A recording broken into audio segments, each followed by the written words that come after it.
Assalamualaikum warahmatullahi wabarakatuh. Halo teman-teman. Pernah dengar orang bilang ibadah di Mekah Madinah tuh beda?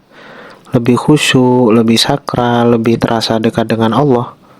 Tapi, kenapa begitu pulang ke rumah, sholat berjamaah di masjid dekat rumah malah ogah-ogahan?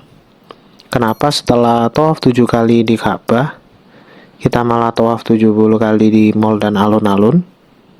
Nah, ini menarik. Apa benar ibadah di tanah suci lebih terasa karena faktor spiritual atau karena kita sedang terjebak dalam simulasi yang dikonstruksi sedemikian rupa? Mari kita bahas dengan teori Zong Badilat tentang simulakra dan hyperreality.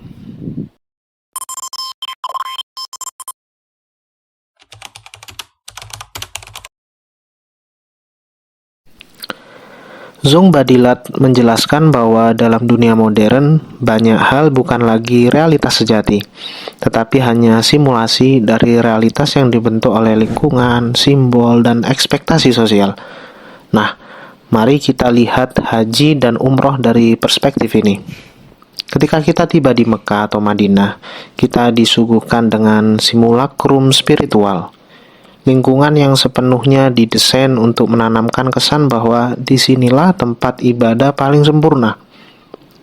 Suara azan yang mungkin bikin hati adem, entah suara legend dari Ali Mullah atau muadzin Marwan Qossos di Masjid Nabawi.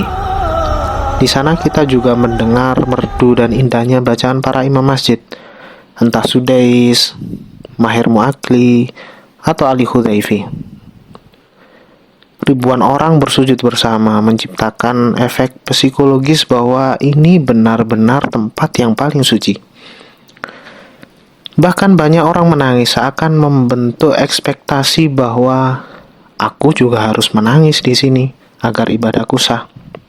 Atau paling parahnya, sebab sudah keluar uang banyak, aku harus rajin ibadah di sini.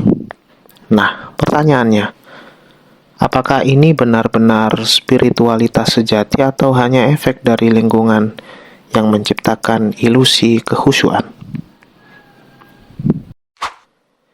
Leon Festinger dalam Cognitive Dissonance Theory menjelaskan bahwa manusia mengalami ketegangan psikologis ketika tindakan mereka tidak sesuai dengan keyakinan mereka.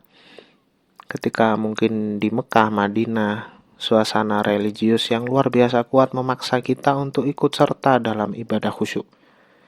Tapi saat kembali ke rumah, masjid lokal tidak seramai Masjidil Haram atau Masjid Nabawi. Tidak ada gelombang manusia yang mengajak kita terus beribadah.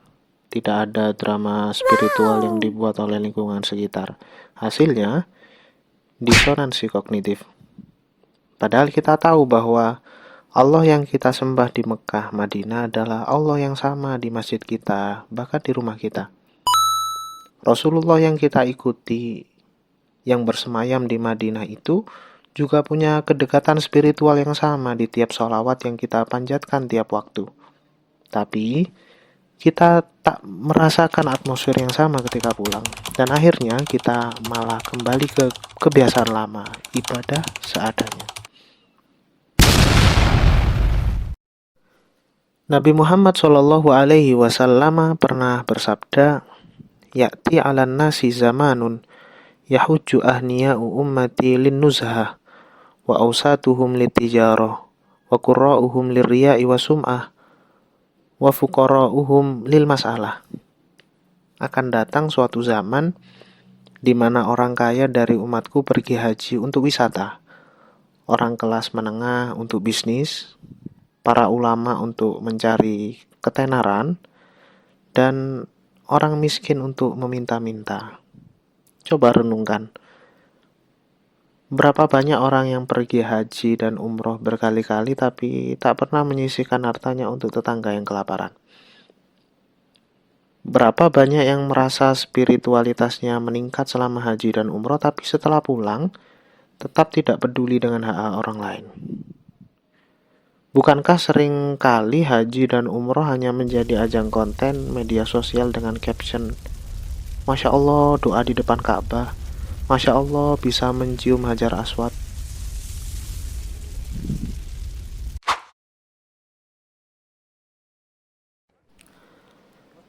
Nah, tentu kita tak bisa menafikan bahwa memang ada tempat-tempat yang diberkahi, sebagaimana istilah Buq'ah Mubarakah.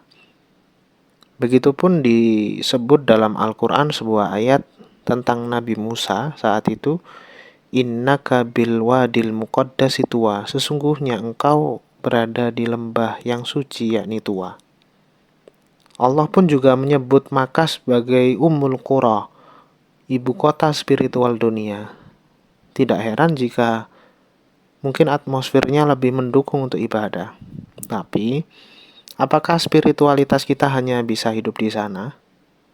Apakah Allah hanya mendengar doa kita jika di depan Ka'bah atau di taman surga di Raudhah? Apakah hanya air zam-zam yang bisa menyehatkan kita sementara air wudhu di rumah kita tidak? Apakah hanya karena suasana Masjidil Haram dan tenangnya Masjid Nabawi tidak ada di masjid kampung, maka kita jadi malah sholat berjamaah? Inilah yang harus kita pikirkan. Jangan sampai kita menjadi muslim yang tergantung pada simulasi spiritual, kata Zung Badilat, tapi kehilangan esensi ibadah di kehidupan nyata. Jadi, apa yang bisa kita pelajari? Pertama, jangan jadikan suasana tanah suci sebagai satu-satunya pemicu ibadah. Ibadah sejati harus tetap hidup dimanapun kita berada. Kedua, ciptakan lingkungan spiritual di rumah. Jika mungkin atmosfer di Mekah Madinah bisa membuat kita ibadah maksimal, kenapa kita tidak menciptakan atmosfer yang sama di rumah dengan lebih banyak zikir, membaca Quran, dan memperbaiki sholat kita? Yang ketiga, fokus pada substansi, bukan sensasi. Jangan sampai perjalanan haji dan umroh hanya menjadi spiritual hike sesaat, yang kembali turun setelah pulang. Yang keempat, ingat, Allah tidak hanya di Mekah dan Madinah. Dia ada di setiap sujudmu, di setiap doa yang kau panjatkan di masjid atau musola kecil di kampungmu, di hatimu saat kau ikhlas membantu sesama, bahkan kapanpun dia ada selalu untukmu.